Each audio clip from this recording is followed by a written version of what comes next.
Welcome to the Navigating Dental Insurance Podcast, where we don't take from insurance companies. Here are your hosts, Mr. Jordan Comstock and Mr. Ben Dilaine.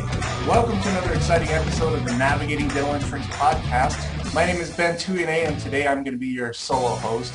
Jordan Comstock is on a hiring frenzy. He's expanding his business, and he has a number of interviews, and his current interview is going a little bit long, so he does apologize for his absence, and so you're stuck with me today. But I don't think that's a bad thing, simply because we have a guest that she and I have something in common. Normally, Jordan likes to talk about membership plans, and me as an insurance guy, insurance negotiator, I tend to get boring with the repeated membership platforms. And I know it's important, but I know a lot of our listeners want to know more about insurance stuff like coding, as an example, which we are going to talk about today.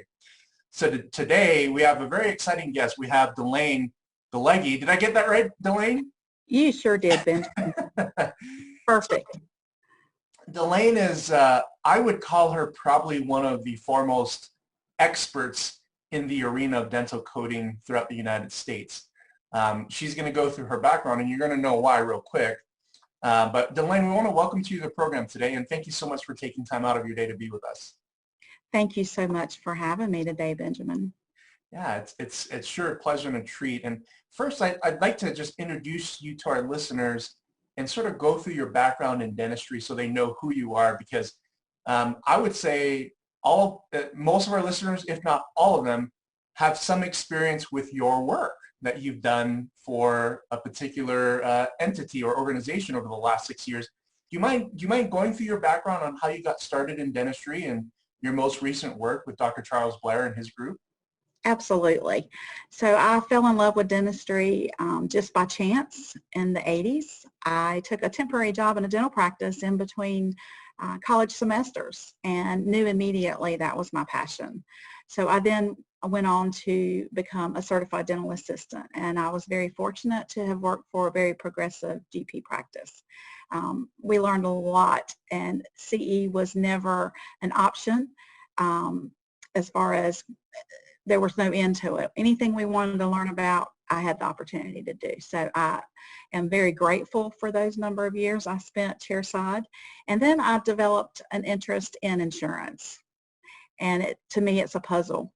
And that became a little challenge for me, and I wanted to conquer that. So I then became a business administrator. I went into insurance coordination of the benefits with the patients, treatment planner, treatment presenter, and then I became a practice administrator. And about 6.5 years ago, I connected with Dr. Charles Blair, and at that time he had just recently purchased Insurance Solutions newsletter. And he wanted to have some synergy and have everything in his Charlotte, North Carolina office. I was fortunate enough to be hired to become his call support center supervisor.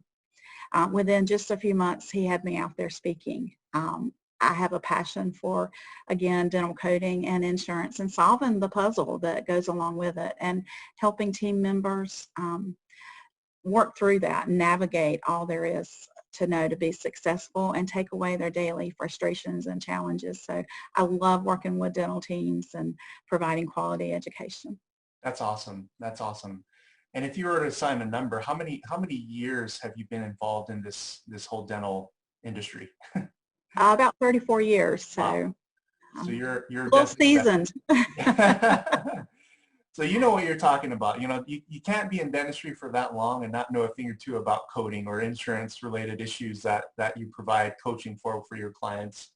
That's right. And, with Dr. Blair, I was fortunate enough to be involved with a lot of research. Anytime we were asked a question and we didn't quite know the answer, maybe it was a nuance that came up in the coding world or insurance world, I got to research that. So that was a lot of fun, and always something new to learn every day, talking with thousands of clients throughout the year, and we loved getting a new question. So that's always fun. That's awesome. I would love to sort of segue into that, if you don't mind. Thinking back on your experience when you were doing that type of research, and I'm sure you're fielding questions from hundreds, if not thousands, of practices nationwide, what comes to mind in terms of the number one question you've seen most dental practices ask with regard to insurance-related issues, coding, billing, you name it? It's mostly with PPOs. That's a huge question. How can I get around the write-off? Well, there are no workarounds, and it goes back to understanding what the doctor, the in-network doctor, has agreed to, as you know very well. There's a processing policy manual, and when a doctor signs a contract, he or she agrees to abide by that processing policy manual. And unfortunately, most doctors and team members are not aware of that processing policy manual and have not read it. But as long as you understand what you've agreed to and understand how to navigate through that contract, then you can be very successful, but that and profitable as well, and being a PPO. But that's usually the number one question is there a workaround? Yeah. There are no workarounds. You've agreed to it, and this is what you have to abide by. Absolutely.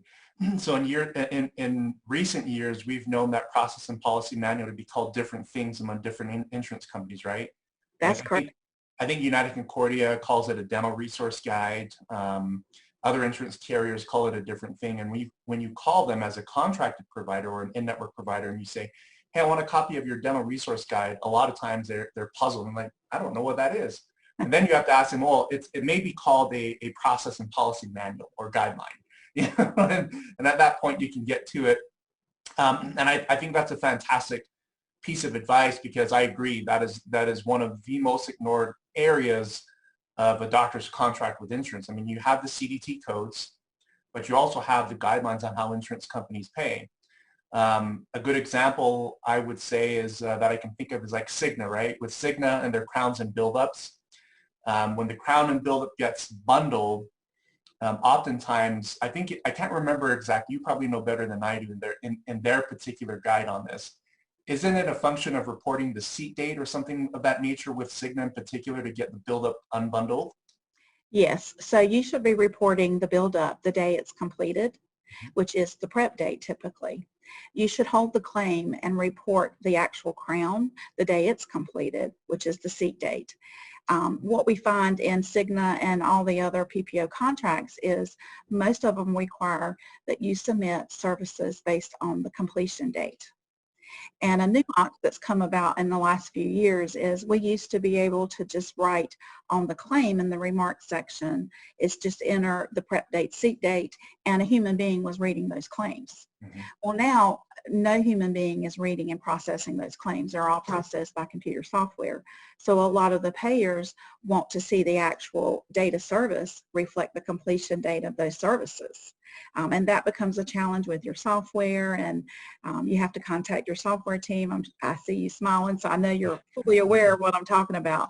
Yep. And that can be a big frustration. But with Cigna, a lot of times if you get a good rep and you've accidentally submitted the build up and the prep date for the crown and it comes back, it's inclusive to the fee, you can just call the rep and say, I'd like to report a seat date, and ask the representative from Cigna to please send that back through for processing, and you can get paid for the build up and the crown appropriately. That's awesome. Too many times I see across the country where doctors don't submit the build-ups because they don't want to deal with the write-off, the adjustment in their system to show a loss, or at least, an uncollected amount for that buildup. And so they want to narrow the gap between production numbers and collection numbers. And I think it's a huge mistake to do that. I think you should look into these coding guidelines, or at least these coding tips and techniques. And it kind of sounds mythical to a lot of dental practices, because they're like, wow, I didn't know that we can just report the crown on the seat date, to get it unbundled with a lot of payers. But this is the importance to the process and policy manuals or the dental resource guides, because a lot of times these hidden contracts, they do disclose a lot of these items. What about for practices, on this crown and buildup issue, what about practices that have an in-house milling machine, an E4D or a CEREC machine, where they do both the crown and the prep work and the seat on the same day? Is there any workaround to that with a company like Cigna to get those two things paid for separately, the buildup and the crown? Absolutely. That's a wonderful question. I would suggest that you enter a narrative indicating that this was a same-day crown and that the tooth was prepped and the crown was seated on the same date of service. Sometimes, due to auto-adjudication of claims, when we just discussed about how human beings are not reading those remarks, that can be missed. So I feel like it's important, and the most effective way to give the insurance payer that narrative is through electronic claims and attachments, because then you have a better chance and you have the ability to typically track if that attachment was opened and if it was read. I would recommend that you be diligent with your follow-up on those claims, just to make sure that that payer is reading your narratives, because sometimes they don't quite read them, and claims get sent through auto-adjudication. And I've mentioned that word several times, so I probably should define that. Yeah. What is auto-adjudication? It is processing of the claim without human review. So your computer software says, okay, you've got a crown and a buildup, let's look at that data service. And it's programmed to automatically bundle those. So on those CRAC crowns, same day crowns, it's important to include a narrative so that it's reviewed. Absolutely. And I think that's such key advice, because there's so many practices that do have in-house milling machines that write off that buildup entirely and don't spend the time to work these issues through with the provider relations or the claims department for these insurance carriers. I often find that once you establish a historical or some history with the insurance carrier where you're appealing these things and working on them aggressively, the insurance companies have sophisticated systems on their end. I believe that they do, simply because every practice seems to be treated differently in this regard. As an example, we have some clients that practice right next door to each other. I'm sure you've seen this before, Dilaine, where one practice is getting paid. They both have E4D, or excuse me, they both have CERC machines. One of them is getting paid on the buildup every single time, but the other one is still getting the buildups bundled, as an all-inclusive part of the crown. And, when you look at these differences among the practices, the differences is the level of administration, the level of appeal, the level of attention to detail to the narratives and so forth, to get the insurance companies in the habit of paying those buildups, simply because, rightfully so, you do have a means to be able to do both of those procedures on the same day. What about situations where the buildups are consistently getting denied, and the insurance plan is saying that they don't, something along the lines that it doesn't fit their criteria for a buildup? And the reason why I bring this question up is because it seems like nationwide the rate of denials on buildups is increasing. In fact, I actually spoke to one state dental director for Delta Dental, and he told me off the record, so I won't mention his name or where he's from. He mentioned to me that the dental insurance industry is aggressively targeting buildups and almost everything in the perio category, particularly scaling root planing for denials. What's your suggestion on how to effectively appeal a claim that's denied on the basis of a buildup not fitting the criteria for that particular dental plan's coverage policies, in situations where the buildup is absolutely necessary for retention? That's the key word. You just mentioned it. So if we look at the code verbiage for a buildup for D2950, it is a restorative material placed in addition to the crown to retain that crown. And it's not always necessary. Sometimes we place material, build-up material, to remove those undercuts and just to make it an ideal prep. It may not be necessary to hold that crown on. So retention is your key word. So when you're writing your narratives and you're submitting your build-up claim, your chart note should clearly reflect why it's necessary. And anything that's in a chart note can be included in your narrative. And again, retentive and retention is that key word. And the amount of tooth structure that's missing. Your best resource and supporting documentation and supporting piece is your intraoral camera. Mm-hmm. You need to be snapping pictures of that, and every operatory should have one. And it's not about proving you did what you did, but yet it is. It's also proven quality patient care, and that you're not overutilizing and overbilling an insurance plan. But that's the best thing you can do in addition to the insurance, is have that intraoral picture. Absolutely. Documentation is so key. Oh, yeah. It is. Yeah. And I will say this, dentists are not typically known for their thoroughness and documentation. We often miss why a procedure is necessary. Same thing with the buildup. why was it necessary? Right. What makes the tooth in the condition such that it won't retain a crown without that buildup? And your notes have to accurately reflect that, not just the x-ray and the intraoral image, but also your documentation. Absolutely. You know, it's surprising when people find out how long it takes for a police officer to process a single DUI case. You know, they pull you over, and I'm speaking not from personal experience. I don't drink, but I do have a nephew that's in law enforcement, and I keep asking him, say, how long does it take for you to process this, you know, a speeding ticket or, you know, any type of moving violation where you're not using your indicator. And I asked him one day, how long does it take you to process a DUI from start to finish? You know what his answer was? What's that? Do you want to take a guess on how long it takes for an officer to process a DUI? Any guess? 24 hours. No, you're too generous. I'm kidding. You think that DUI, you either get arrested, you get thrown in the drunk tank, but the officer pulls you over, and then within an hour you're in jail, and that's it. That's The right. officer moves on. It takes about 3 hours to process a DUI, and I didn't know that. I thought, wow, that is a huge chunk of time taken out of a 10-hour shift or a 12-hour shift for a police officer. They can only pull over so many people that are driving erratically, you know, for DUI cases. But the reason why it takes 3 hours is because most of their time they're documenting the DUI. Because when you're dealing in a court of law, and if you never know if that person is an attorney, and well, you'll know if they're a judge because it'll note in the system. But you never know what type of legal defense this person might have, and you just have to cross your T's and dot your I's and make sure that there's no question about this person having a blood alcohol level above the legal limit.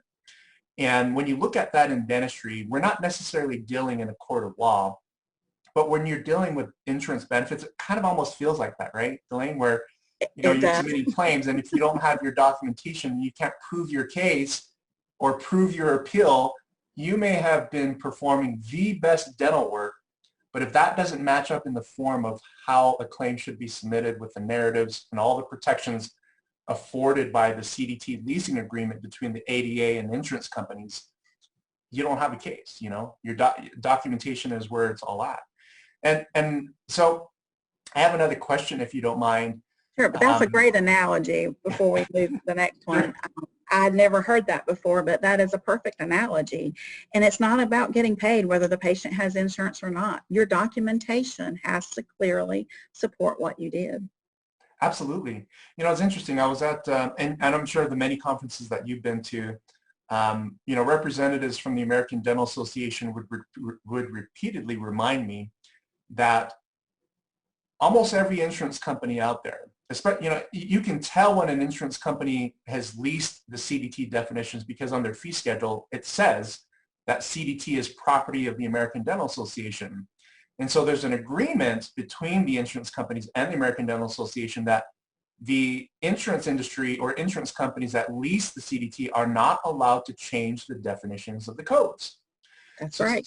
So we see sometimes, and I'm sure you've seen this in the past, where the insurance company would redefine the buildup code, right? Well, sometimes. It doesn't happen often, but sometimes. No, yeah, it does? Sometimes it does happen, but not very often. Right. They'll remap it more than anything. Right. Especially when sometimes a dental consultant would get involved, or there's a claim of a dental consultant being involved. At that point, it becomes a his versus her, in terms of the doctor-to-doctor discussion and debate behind what was considered legitimate or not. I have a question for you in this area because I get this question asked a lot, and you hear a number of different answers out there. Are insurance carriers permitted to change a diagnosis? For instance, if you submit a case of 2 quads of scaling and root planing, and then the insurance representative on their end says, well, there's just not enough not enough bone loss or attachment loss, whatever it may be. So this case really doesn't really qualify for a case of scaling and root planing per benefits. What's your assessment on an insurance company, sort of making a good effort to try to get involved to influence or change a diagnosis to deny a claim. Have you seen that happen often? I have many times actually, and SRP, scaling and route planning, is a great example for that. So each plan, not payer, has certain criteria that's established in the dental plan document that must be met before benefit will be considered. So when you think about the dental consultant, who is the dentist who's reviewing your claim, he or she is obligated to make their decision on whether benefit can be issued or not on the criteria established in the dental plan document based on the documentation that was submitted by the treating doctor who's responsible for the diagnosis. So we have to remember that they're not purposely denying these claims, but they have certain procedures and protocols that that dentist reviewing your claim has to follow.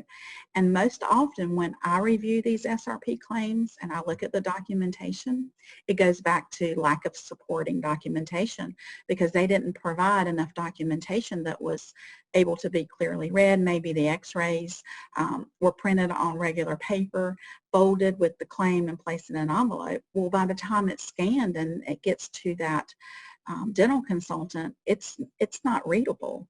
So they can't see what the diagnosing doctor could see. So it's not really changing the diagnosis. It's what did you submit to support your diagnosis, which is the doctor's job. Gotcha. And the legibility of that information that you're sending over to the insurance carrier. Have you ever seen situations where, let's say a practice is submitting electronic claims, sending all the attachments electronically so the x-rays aren't, they're there, you can see them the way the doctors would see them in the office. And an insurance carrier would deny the claim on the basis that there's no bone loss or something else. And then several rounds of appeals by the office ensue, where the office is just resubmitting everything that they've resubmitted before because there's nothing else to submit. And then on the fourth appeal, the insurance company finally pays the claim. Do you see those happen often throughout the United States?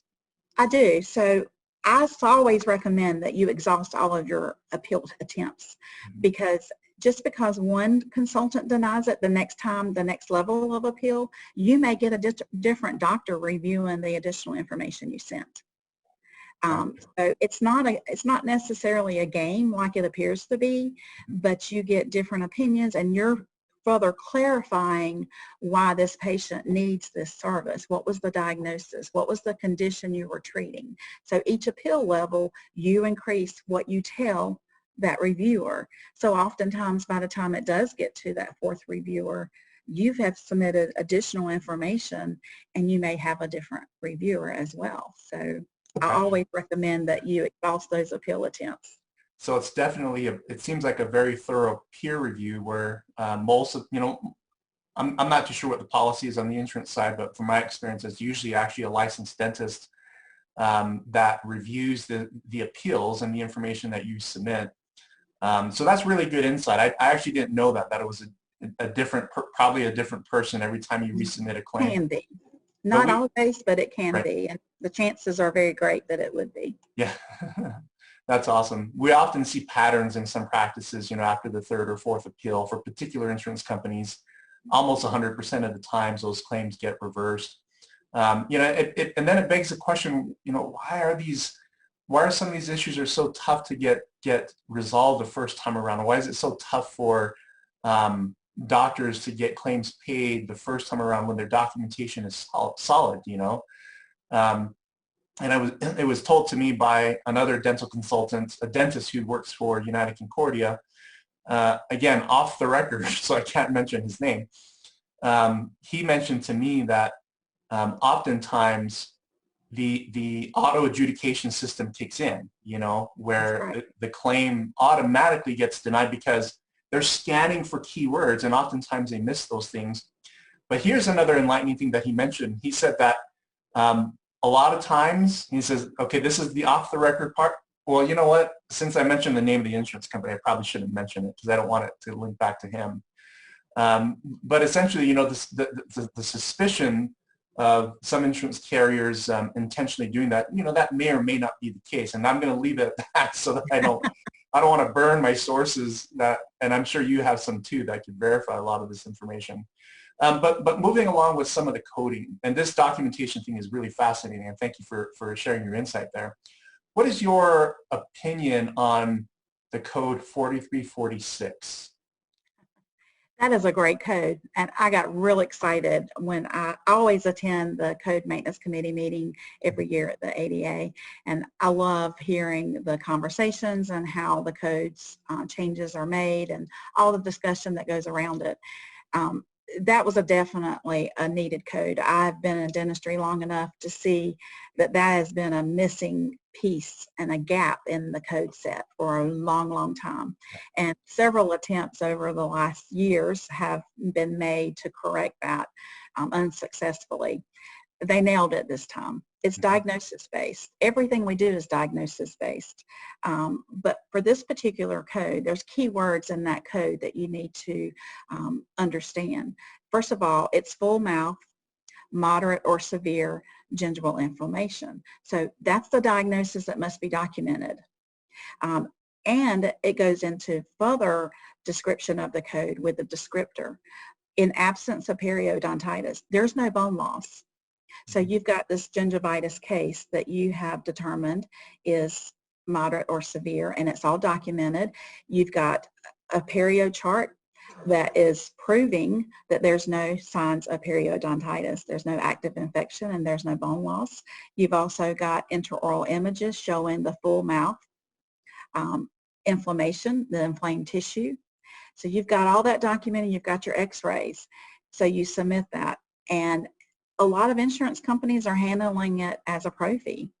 And some of them aren't. We're seeing more and more every year handle it from their perio benefits, which is subject to the deductible and the co-insurance. But I absolutely love this code, and I know that I hear a lot, we're just not going to use that code because they're going to pay a pro fee anyway. Did you do a pro fee? No, you didn't. You treated a patient who has a diagnosis of moderate or severe gingival inflammation, and you're required to report it and document it as such. So there's no question of whether you use it or not. So you should always report what you do and use the code set and the appropriate codes to document what you do, regardless of insurance benefits or lack thereof.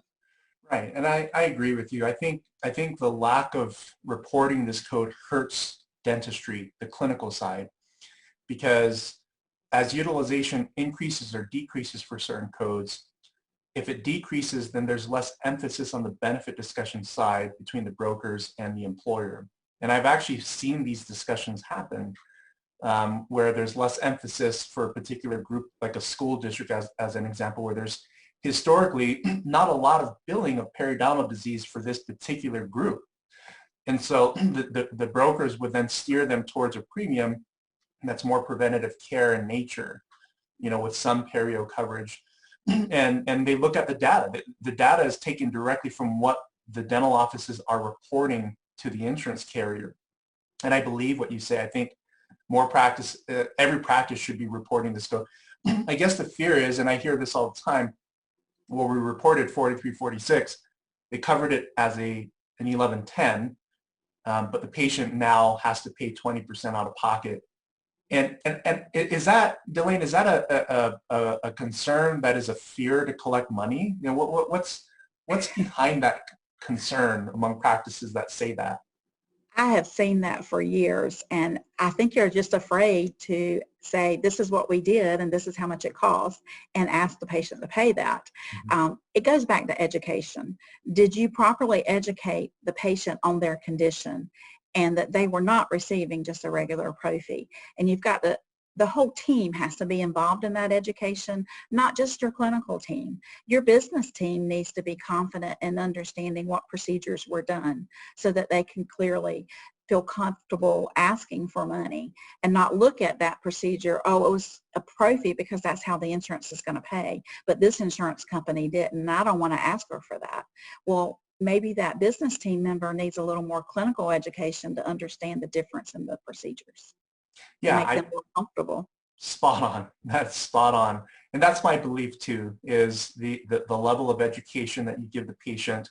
It frees you from that whole fear of the patient not wanting to pay. Those are assumptions that we make.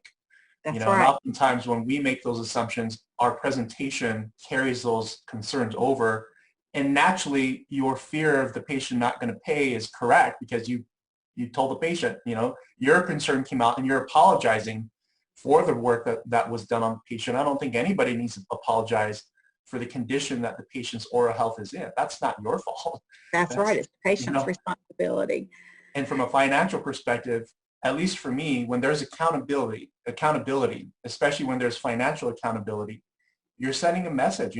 That's reinforcing the fact that people need to take care of their teeth, giving them freebies every day and, throwing out pro fees when there should be some level of additional diagnosis, especially in cases where I see this all the time. It's one quad of 4342, but it's only submitted as a pro fee, You don't give away what you do. Right. Report what you do and document it as such, and educate the patient that, hey, you've got an area that really needs some attention because you've got periodontal disease in that area. And again, that education with the patient just goes so far. I remember I worked with the same doctor chairside for a number of years, and back in the early 90s, we as dental assistants started presenting treatment plans because we would have to tell them, look, quit giving treatment to this patient based on what you think they want and what they can't afford. You're cheating the patient out of having the benefit of making their own decision about their own health care and their dental care. And so we took that completely away from him and we presented it chairside so that we could present the clinical aspect as well. But yeah, he used to always do that. And you just have to remember that you got to tell them the truth. Yeah. What their condition is and what the treatment is, and let them make an informed decision. Absolutely. And the public in general, they trust dentists. They trust dental assistants. They trust hygienists. In fact, Gallup polling consistently reports dentists as the 5th most trusted professional. Absolutely. And sometimes we let the grievances that we tend to hear, which I think is probably the one of the more stressful parts in dentistry, is we hear grievances from the patients. And oftentimes these grievances can be avoided with a higher level of education and heads up, and a very, very good understanding on how insurance works, and not necessarily letting the patient control those decisions behind, insurance, being on top of it, and giving that education and the proper expectations up front. Dilaine, there's so many things I would love to chat with you about, but I do respect the fact that you have, you're at your work right now and we don't want to abuse the privilege of taking up too much of your time, but we would love to have you on the program again sometime in the near future. But I know that many of our listeners are going to be interested and intrigued with a lot of the things that you shared today. Do you have any educational platforms, or do you take questions directly or clients from listeners that may be wanting to look at hiring a coding expert such as yourself? Absolutely. Thank you for asking. So I work for Dental Claims Support, and we are a third-party outsourced dental billing company. But we've also rolled out Dental Claims Academy. So that is where you're going to find our live events for webinars. We just did a great webinar last week on coordination of benefits and had a wonderful turnout, had some great discussions and answered a lot of questions. We also have 4 more webinars coming up over the next few months that should be listed on Dental Claims Academy under live events. And if you're interested in some personal coaching, maybe you need some additional hand-holding with what your coding problems are, I'll be happy to reach out. I am offering some coaching in that respect, and you can go to dentalclaimsacademy.com and contact us and inquire and let me know what your needs are, and I'll be happy to try to meet those. That is fantastic, Dilaine. We will post that website in the show notes for those of you that may be driving or otherwise occupied in another area. So it's dentalclaimsacademy.com with Dilaine. Now, Dilaine, thank you so much. Do you have any closing thoughts for our listeners for today's episode? Just thank you so much for having me, and I'm very passionate about coding and insurance and just love sharing that passion, and thanks for listening, and I hope to see you in a webinar sometime soon. We will. We hope to have you, and I will attend your webinars. I haven't been too diligent about logging on to the Dental Claims Academy, but now that you mentioned it, I will, and I'm going to subscribe. Perfect. Thank you. Well, Dilaine, thank you so much. And to our listeners that are out there, we wish you a happy fall and winter season that's ahead of us. And, as we increase these episodes, we would love your feedback on topics or specific guests that you would like to have on in the future. But for today, we're going to sign off. We're going to wish all of you very well, especially our wonderful guest today, Dilaine. Thank you so much again for your time. We wish you the very best and look forward to having you on again sometime soon. Thanks, Benjamin. Thank you so much. Take care, everybody.